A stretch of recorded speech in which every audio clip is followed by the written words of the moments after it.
Fluminense, o Flusão, Flu,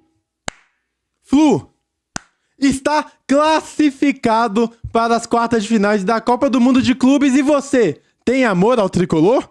Muitos têm, e esse amor hoje está radiante, porque o Fluminense passa com uma vitória de 2-0 para cima do Inter de Milão e avança para as próximas fases da Copa do Mundo de Clubes. Estou com a camisa do Urawa Reds porque nossos amigos japoneses foram vingados pelos gladiadores tricolores. O Urawa Reds perde para a Inter de Milão de virada na fase de grupos, a Inter elimina o Urawa e aí o Fluminense chega e agora estão vingados aí os japoneses. Temos muita coisa para falar desse jogo, a começar pelo histórico. Fluminense nunca perdeu para um time italiano na sua história. São aí mais de 10 confrontos e nunca um resultado negativo. Perdeu já para a seleção da Itália, hein? Quem não lembra daquela seleção da Itália que veio fazer amistosos aqui para a Copa? O Fluminense aí perdeu, mas não é time, não era valendo. O Fluminense de Renato Gaúcho veio e vence de 2-0 pra cima da Inter de Milão. Renato Gaúcho, que também já tem história na Itália, jogou na Roma tempos atrás, muitos tempos atrás, e falou, abre aspas, o futebol italiano é muito ruim. Fecha aspas, na época que ele jogava lá na Roma. Vamos aqui ao jogo e vamos falar da Inter de Milão, que não é aquela Inter vencedora finalista da Champions League. É uma Inter diferente, é uma Inter muito mudada, a gente até falou isso no vídeo de prévia. É uma Inter que trocou seu treinador, é o Chivu, ex-atleta da Inter de Milão, e começando mais ou menos sua carreira como treinador. É uma Inter bem estável, não tem aquelas construções em blocos, aquelas ultrapassagens de alas, aquele lance do pivô Thuram segurar para dar para o Lautaro, para ativar a ala. Todas essas ferramentas que consolidaram uma Inter muito forte defensivamente e muito forte em transição acabaram meio que se perdendo nessa troca aí de fim de temporada do time italiano. Mas o Fluminense não tem nada a ver com isso, consegue a vitória e nessa vitória tem muito de Renato Portaluppi, Renato, o Gaúcho. Ele é muito subestimado. A galera... E assim, muito por parte dele mesmo, tá? Esse personagem que ele pega pra si, de que não precisa estudar, que eu tô na praia enquanto vocês estudam, é um personagem muito legal no folclore do futebol. Mas na verdade, é uma grande mentira, é uma grande máscara, porque é claro que ele estuda, é claro que ele sabe o que tá fazendo, é claro que ele entende de tática. E por ele manter esse personagem nas entrevistas, nas coletivas, acaba que muitas vezes ele é subestimado e a galera... Boa parte, né? Tem uma galera que considera ele apenas um fanfarrão da bola. Mas não é. O segredo dessa partida foi o Fluminense entrar com a linha de 5, colocar 3 zagueiros e equilibrar, meio que dar uma espelhada no sistema da Inter. E assim foi muito útil para evitar transições, porque o Fluminense se defendia num bloco médio, não saía para marcar pressão, mas também não ficava afundado lá atrás, evitava as transições da Inter de Milão.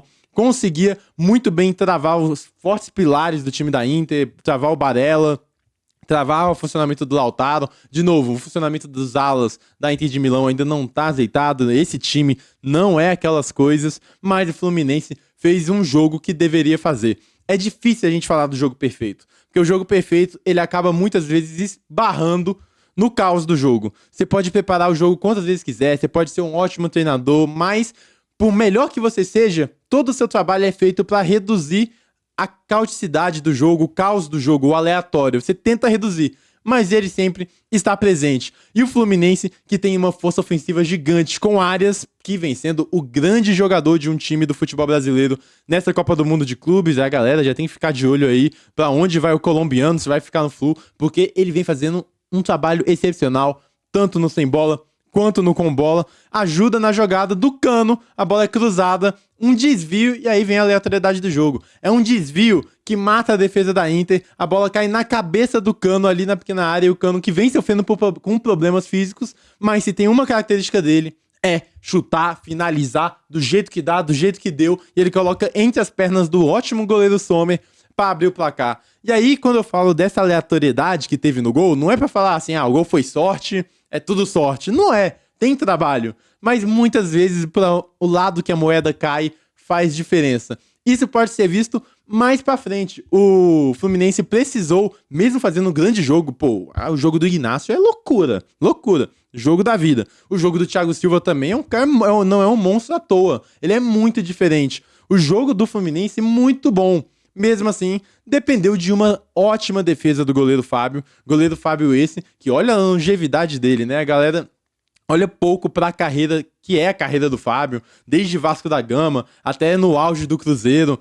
Tudo isso, às vezes a gente esquece pelo passar do tempo, e não tô dizendo que ele é um injustiçado na seleção, porque eu nem sei se é. A seleção brasileira pegou uma leva muito boa de goleiros, mas ele vem se provando, já é o goleiro com mais jogos sem levar gol na história do futebol, tá se encaminhando para ser o goleiro com mais jogos na história do futebol, e nos seus 45 anos ele continuou sendo útil, continuou sendo uma parede, salva um lance claro de gol do Lautaro, e aí quando a gente fala da moeda, né?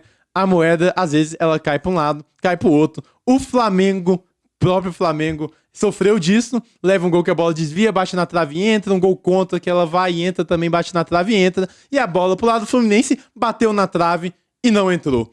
Essas coisinhas fazem diferença quando a gente vai analisar um jogo, e é por isso que, por mais que, claro, o resultado é o mais importante, mas o resultado, às vezes, é o que menos fala sobre o jogo. Você tem que ver a partida, ver os pensamentos antes, o que planejava cada treinador, o que queria fazer cada equipe, o que fez depois, porque você olhar só o resultado da partida é algo cego, algo sem embasamento. Olhar resultado era só chegar aqui e falar que o jogo foi 2-0, e é isso.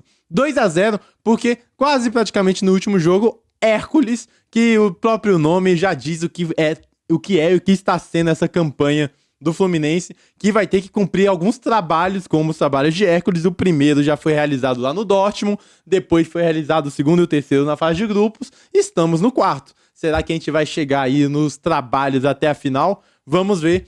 O garoto fez o gol, ele é muito bom jogador também, muito bom jogador, mata o resultado com um 2-0 e é de novo, olha como são as coisas, olha como o jogo de futebol, ele precisa ser feito à sua perfeição e mesmo assim, a aleatoriedade quando cai para um lado ajuda bastante.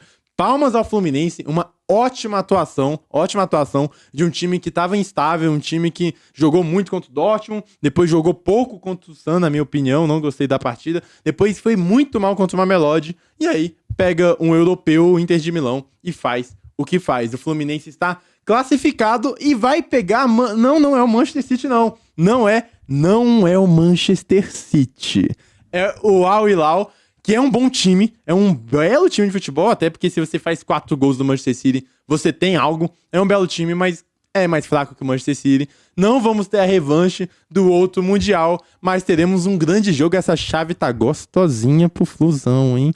E pro Palmeiras também. Mas é isso, quem sabe uma semifinal brasileira, quem sabe um time brasileiro na final do Mundial. Cara, loucura, tá? O futebol... Ele é essa loucura, ele, por mais que você tente controlar a aleatoriedade, ele vem, joga o caos na mesa e fala, e agora? E agora? Não dorme não, porque o futebol é essa loucura, o esporte mais maluco do mundo. É isso, Fluminense 2, invicto contra times italianos, contra 0, Inter de Milão.